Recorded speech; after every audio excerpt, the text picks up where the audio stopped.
Hey everybody, we're just getting started. We have another minute or so before we're getting ready, so we'll let everybody enjoy a little ABBA and while we get ready to put on the show.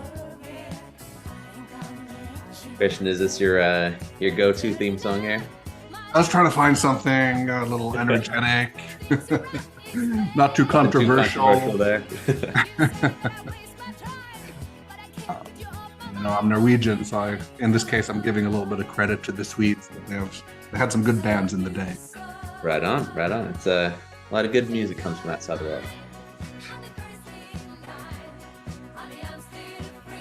Okay, we're still at the top of the hour. We see people trickling in. Got a good amount of registration and interest in this event, so thank you for that. Appreciate that, everybody.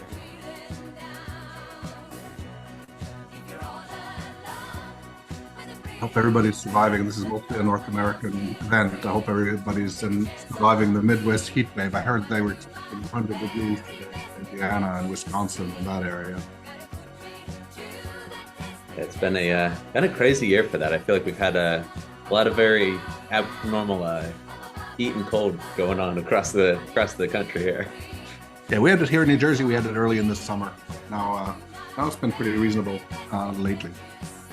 Yeah, You're specific to me, right, David? You're down in Washington.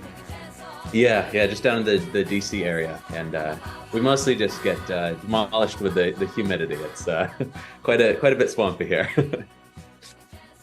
Excellent. Okay, I'm going to cue down the music and we'll get started. So at the top of the hour, thank you for coming. I think people are still trickling in a little bit, but we'll get started with some few housekeeping items. So you're here to talk about next generation prospecting. And it's a webinar. It's being recorded. As we start, everybody's on mute. We do welcome questions. So there are a Q&A capabilities in the Zoom webinar. So, go ahead and ask questions as we go along. I'll keep an eye on the questions, and then we'll take some time at the end to make sure we capture everything. And then, of course, you don't have to bother taking notes. We are going to send out the recording from this. So everybody on this call will get a recording of this whole event, and we'll make sure we have the slide deck with that as well. So with that, I am excited to introduce David Nelson. He works very closely with us here at SugarCRM as an ISV partner. He's a part of Foundry. We can speak a little bit about that, but Foundry is the new name for Triblio.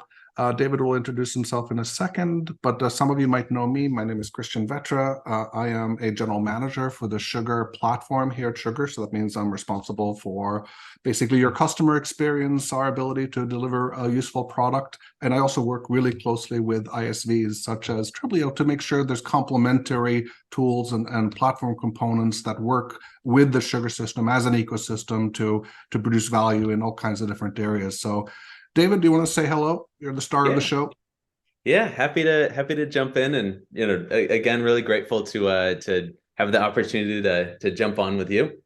For those that don't know, I'm David Nelson. I'm a director of sales here at Foundry. Been on the team for about 10 years, so gotten to spend quite a bit of time across multiple different facets. I come from a marketing background and business development management, a lot of different things there. So gotten to use intent and ABM across a lot of different areas of an organization. So been quite a bit of fun there.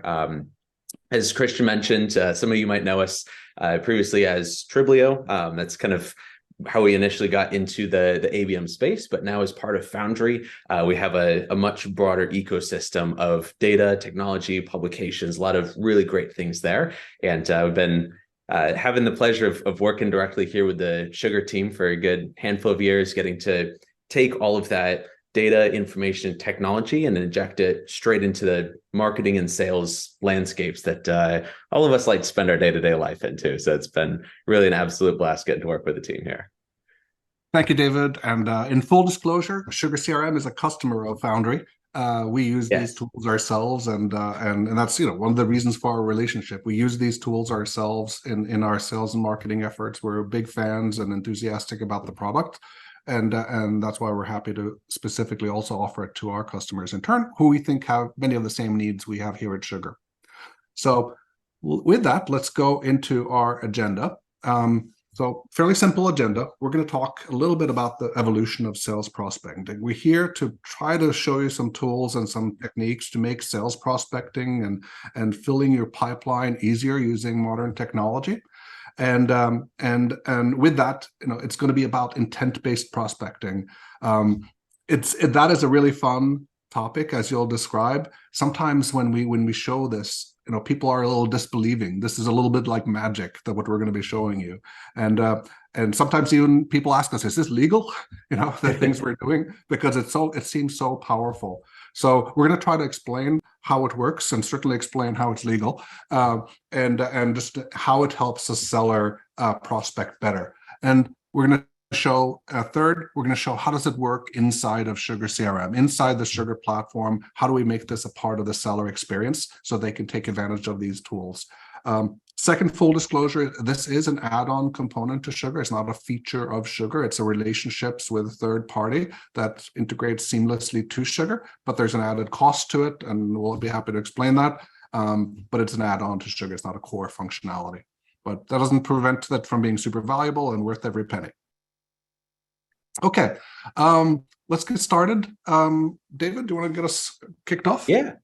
Yeah, I think just jumping in, I think the overall topic of how to do sales prospecting better is really a fascinating one that's taken off massively in the past handful of years. For anybody that's in sales, knows anybody in sales, interacts with anybody in sales, I'm sure you hear about this just being a very large topic across the board. I will say I talk and work with sales teams every single day that are struggling to find, what are ways to better get into organizations, shift our approaches, learn more about teams.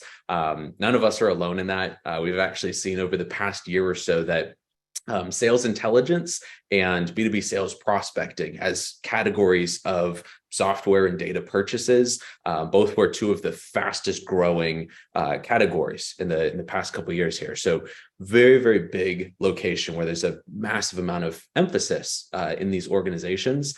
And as we kind of jump into the next slide here, I think the reason for that is just as teams have shifted into doing more and more research and self-education, and some of it is, us millennials like to figure things out on our own and all of that as well. As you get deeper and deeper into these processes, there's a lot of activity that's happening outside of the sales reps. You'll see here, people are engaging directly with your team, visiting your site, making sales inquiries. They're researching things online, going across different publications and watching webinars like this, or interacting with different case studies. We even see that there's a lot of activity kind of peer-to-peer. A lot of people put a huge emphasis on asking their network, what tools do you use? What types of things do you like? What events are people at? They even look to experts, analysts, and buyer guides and review sites and things like that to really get a good insight. And finally, we also see that there's a lot of other signals that feature into this, things like press releases or hiring patterns, or just broader organizational shifts that go on. And so a huge amount of different signals that all come together to really show what an overall buying journey is. It's not just necessarily, hey, somebody hit one page on a keyword or something like that. It's not always that they're going to go directly to a sales rep and ask a question, which Christian, I think both of us probably would be overjoyed if that's the way that it worked. But at the end of the day, there's just a huge amount of thousands and thousands of different signals out there happening that really all in one shape or form influence the overall buying journey there. And those are things that, any sales rep, they would love to know about those things. Certainly we're able to respond to what happens on our own website. But we know that our sellers, if they could know what is being researched out there, when our company is initiating a research product about a product or a service, and how can we inject ourselves into that too?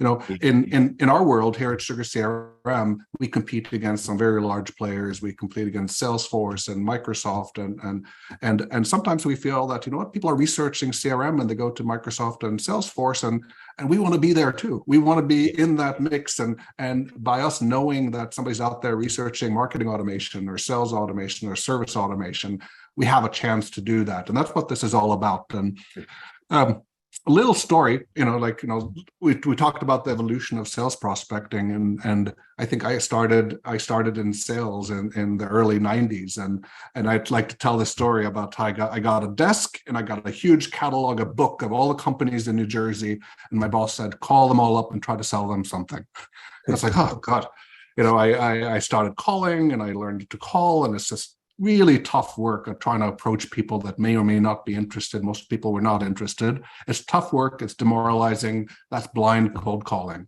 And then, a good generation later, content marketing came to be, and sales reps got it a little bit easier when they got inbound marketing leads. People filled in inquiries and pricing requests in response to content you put out there. That made a salesperson's life a little bit easier, but these days, we're kind of realizing that neither is good enough. It's not enough to satisfy the growth we're all seeking and the pipelines we're looking to seek. And now we have this tool that we're going to show you today, which is intent-based prospecting, which is the ability to get an understanding of people researching a real need, and us to be able to then reach out to those people and say, hey, you know what, we have a solution, we have a product that meets that need, consider us, let me reach out to you and talk about what we have to offer. And that is very powerful, and that's what we are trying to convey to you today. So let's talk a little bit more and show you what that looks like. Yeah, so I think as we move into this kind of new generation of prospecting, we'll say, being able to really not only find but be as helpful as possible to your potential buyers is a really important piece to this.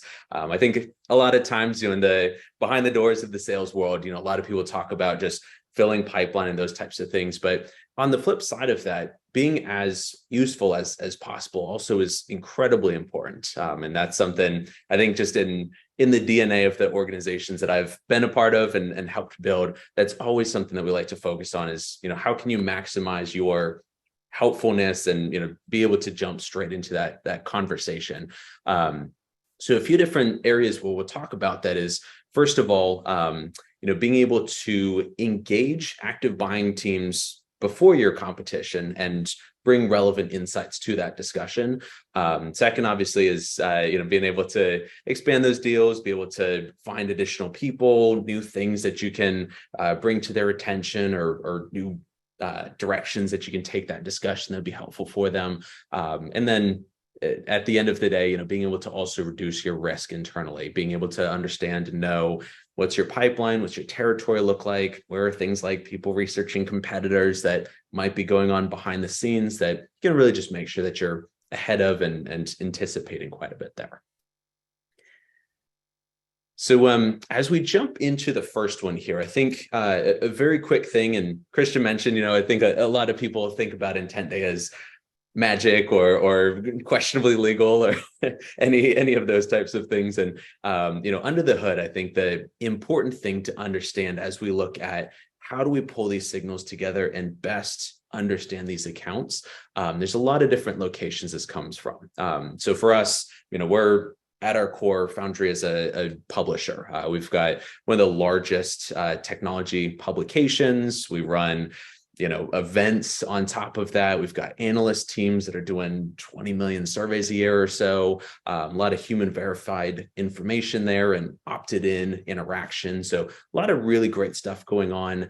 We also partner with some fantastic teams like Bombora that also feed great publisher co-ops here. And so the important thing is, as you're looking at this data, gauging the quality of it. So understanding, is this something where somebody's out doing research on actual B2B articles and those types of things versus just happened to hit a page over on Facebook somewhere that maybe had a keyword that is somewhat connected to your market. So being able to really gauge actual topical activity in your specific market. As Christian mentioned, they're going up against Salesforce and Microsoft, a lot of these groups. And so being able to understand when people are researching CRM or marketing automation or Salesforce, any of these types of research patterns that start up, we want to know when they're happening. We want to be able to verify that they're happening in locations where B2B buying processes actually happen. These publications where people actually turn to learn these things. We're also pulling, social behavior in there. So if people are interacting with your competitors directly or asking their network questions about, who's purchased a CRM recently, what are the recommendations and pros and cons, all of those different signals we're able to pick up, track and understand consent and what organizations they're a part of and those types of things there. And then that gives us a very clear insight into, at the bottom of the day, what's the actual things this team cares about? Where should we be focusing our efforts? And so in that first use case here, as we jump to the next slide on this, we're able to really take all of these insights and boil them down into a score. So the start of this is, we're understanding the overall trends. We want to know relevancy and recency and those types of things. So as people are doing research, so we all know, there's always some level of research going on. So this is where we can actually take and see, when is there more research outside of normal on specific topics or competitors or tools or anything like that. We can track those trends. We can see down to specific topics when that is individually increasing, but we also can see an organization when they're doing a larger amount of activity on multiple things in our space. And so that's where our SMART score is one thing that we feed directly into Sugar to allow teams to really discover, when should I jump into a discussion, really understand that timing, make sure that you can see as that buying process is starting to expand and grow, being able to pick up those signals very quickly. That's something that reps can actually feed directly into dashboards and help prioritize both outreach and account nurturing and any of those types of things directly there as well. We'll show you some examples of that, but let's drill into the concept of this SMART score. And so first of all, I want to just point out that while we're tracking all this intent base and all the webinar registrations and the article downloads, we anonymize that up to the organization. So that means the individual person details is not what we're tracking or displaying. We're displaying organizations and all the people who work in an organization and aggregating it up to an organization. So when we show you who has an intent, we're not showing you people, we're showing you organizations that have intent. And that comes down then to this company surge score, where if we look at a big company like, say, ExxonMobil or IBM, they have thousands and thousands of people, and presumably they're all researching everything under this world all the time, right? So there's always a constant amount of research being done in an organization. But what we're particularly interested in is in the aggregate of many people in that organization starting to research something new. Your product, your service, they're starting to research topics that relate to that. That's what we want to know on, because that indicates that there's a project going on, there's some type of initiative, and that is what drives that Triblio Foundry Surge score that we're going to be showing you. It's not just the fact that they're researching, because they're always researching, but there's a change in behavior. It's now they're researching more than they used to be, and that's what we want to alert you to. So let's take a look at what that looks like. Yeah, no, it's a very good point and concept of really understanding that baseline of historical activity that's always going on out there, and especially as you look at larger and larger organizations, the amount of research that's going on always varies quite a bit, and so being able to really pick up those abnormalities is always a very important thing to be able to focus into.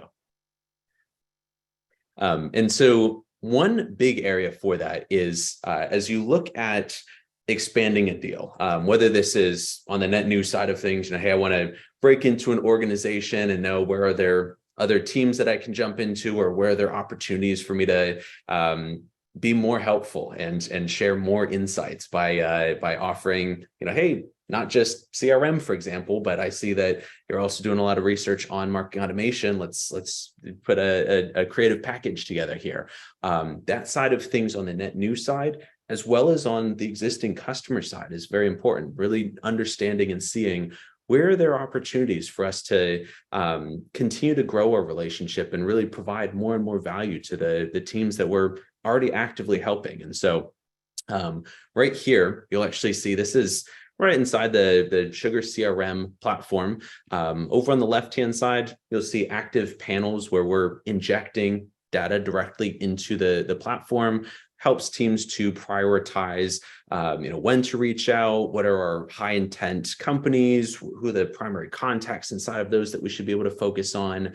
We also have this iframe here, kind of in the center window, highlighted in red, so you can't miss it. That's a great panel where we're able to actually see active trends in the organization. What are primary things that they care about and are researching?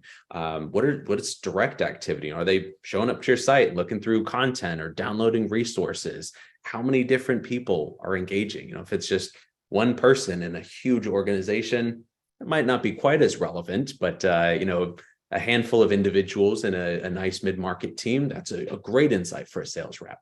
And so that right there, along with the activity feed alongside that, gives us the ability to really quickly dive into an account, understand exactly what's going on, who's relevant, what's the recency, what are the primary things that I should be bringing up, going after, talking about as I continue my conversations with that organization. Really helps not only be as targeted and relevant in my timing and what I'm sharing, but also give that opportunity to expand deeper and deeper into an organization and what offerings might be relevant to them. And this is a specific example of how, if you're a sales leader or you're interested in deploying this for yourself as a seller, how does it look in Sugar? So we are really looking to make sure that, we have a dashboard that shows you these are the accounts, these are the organizations that's surging in their interest, has these high scores they could see kind of on the smart score. And then for each one of them, you then look at the overview of what is going on there. What are they clicking on? What research are they doing in the third party? What are they doing on our own website, so that you can evaluate, how do I approach them? Is it appropriate to approach them? Is it worth everybody's time to do that? So it's powerful capability right inside of Sugar. A Sugar user wouldn't know even that they're using a third party, Foundry Triblio. It's just a part of the user experience. Yeah. Go a little bit deeper. Yep. Yeah, to that point, I think for sales teams, I think staying inside of the locations that they know and kind of spend their day-to-day is always an important side to this. I know for my teams, over the years, whether it's the business development teams or sales reps, having to switch over and log into a whole new tool is always the largest barrier to entry. I don't want to say we're lazy by nature, but I think having a little bit of that ability to prioritize our time into one place, not have to jump back and forth to find all of the information, being able to just feed that directly into the CRM here has been really, really fantastic for so many sales teams, including my own. Yeah, no, I think we're all lazy by human nature. Yeah. We'll take the easiest path. We prioritize our time. I think that's the better way to say that. Time is short. So let's take a look. A couple of other kind of use cases we're going to go through. Yeah, I think this next one here is really kind of pertinent to most sales organizations. I will say the team that I directly work on and help out here uses this quite heavily. And this is where we're able to actively monitor current pipelines, be able to see any different organization that we're talking to as there's changes going on throughout that process.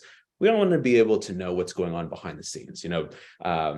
Any different time that I'm talking to somebody, they may be telling me, you're the only friend I have, and we're hanging out here, it's going really great, and then out of nowhere, all of a sudden, they just go silent, and then 6 months later, you find out that they bought something different.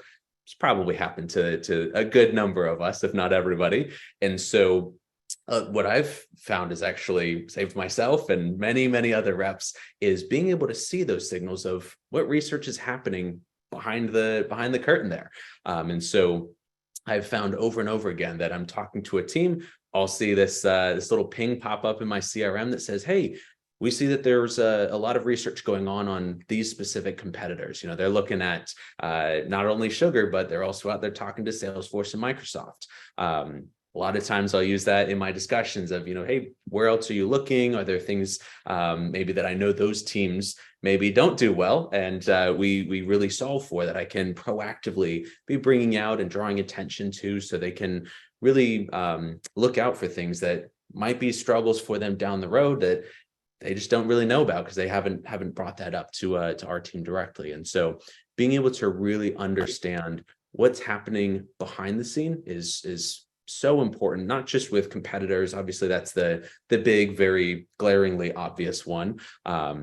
But also, being able to see, are there similar types of technologies maybe that complement us, or things like that we can really proactively start helping build out that overall vision of how's this going to play out in your landscape? What are things to be thinking about ahead of time? And really set yourself up that you're coaching through that whole end-to-end process, and not just kind of dealing with the pitch at hand and not having their overall ecosystem in mind there. Let's summarize a couple of sales and marketing use cases. We've talked a little bit about that, but let's just go quickly through some of the variations of sales use cases here, where we use our sell and possibly a combination of our sell and market systems to help a seller. Yeah, I think the first one that always comes to mind is just on the prospecting side of things. I think building pipeline is just always the name of the game. Any sales rep you talk to, having a strong pipeline is always foundational to success. And so that's something that being able to use this information to score, prioritize where you're focusing your time, find the teams and accounts and contacts that are most relevant at a given time. Really, that piece to things is most important. I've had a lot of teams I've worked with that just getting that timing slightly wrong has had them miss, very, very large opportunities with great customers. And so I'd say that the timing piece of that effective prospecting is really a fantastic thing to be able to build out a strong pipeline there. I think the account retention side of things is a great spot where this starts to expand a little bit deeper into the buying process, starts to affect more teams as well. So, a lot of times, not just business development, but account executives, or even a lot of times customer success and account managers start to really see where this information can be helpful, really understanding how do we better retain and expand into these organizations, really proactively see where are there red flags, where are things where they're coming up on renewal and start looking at other things that might be a red flag to pay attention to. Those can be really, really great use cases to have that data and information right there and available.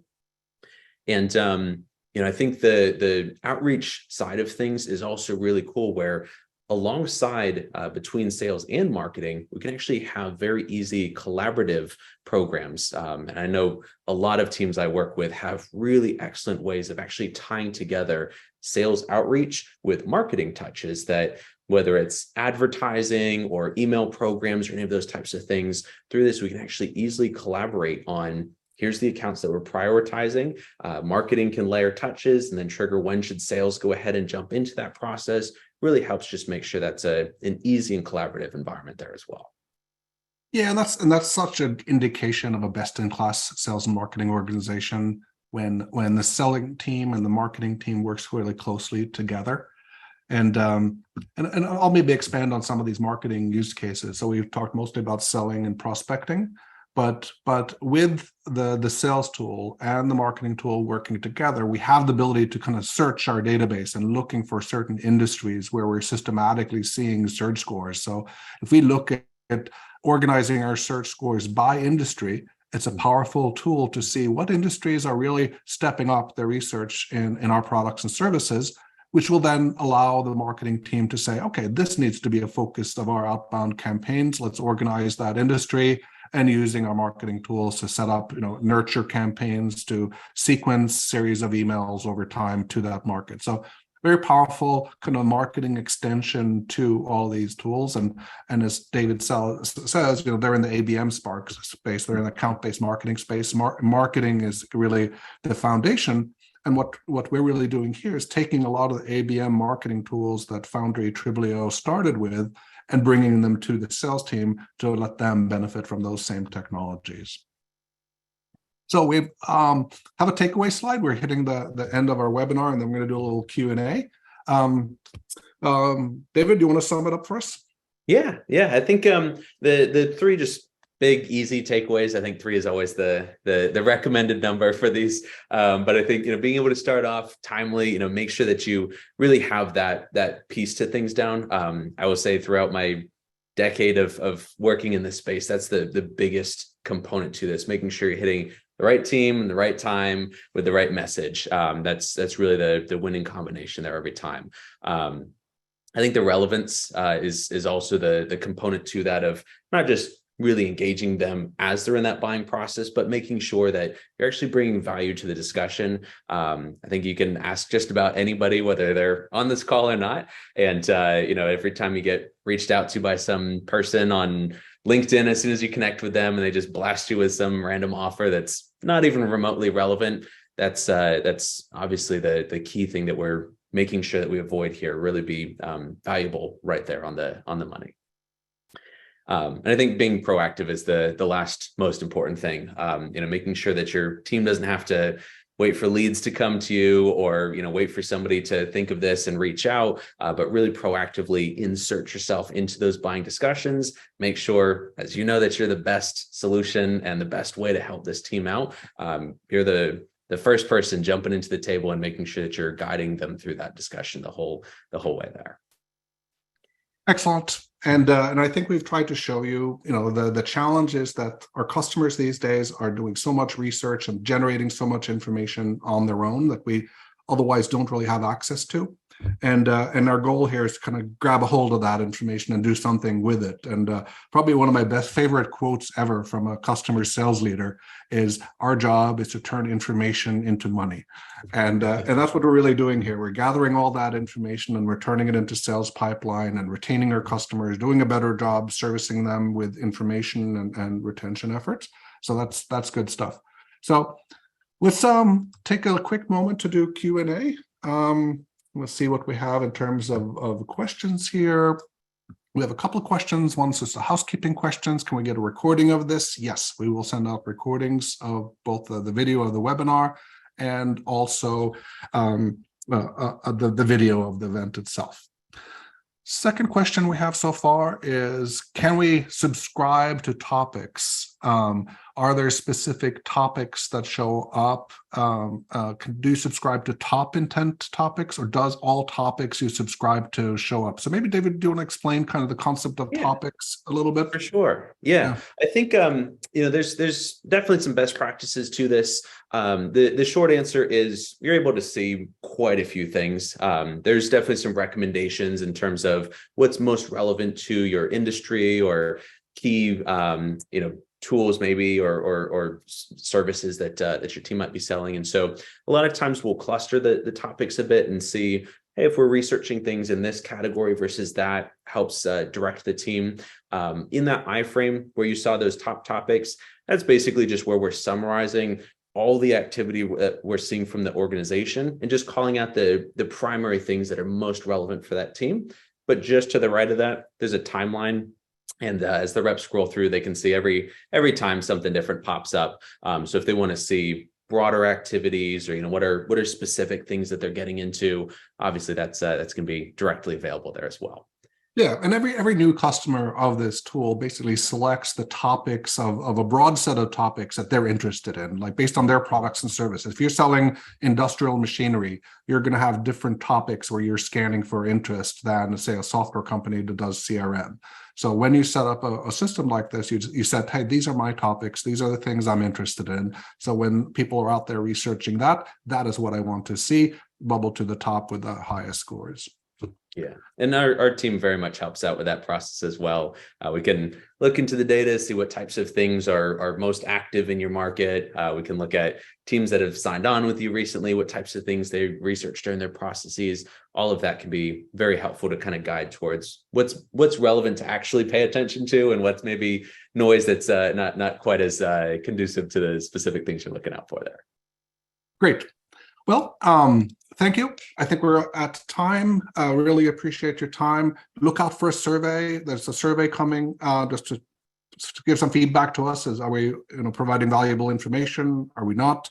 Do you want to follow up? And so appreciate that. My email address will be in that survey and the follow-up. So if you have a question about anything whatsoever, please contact me anytime.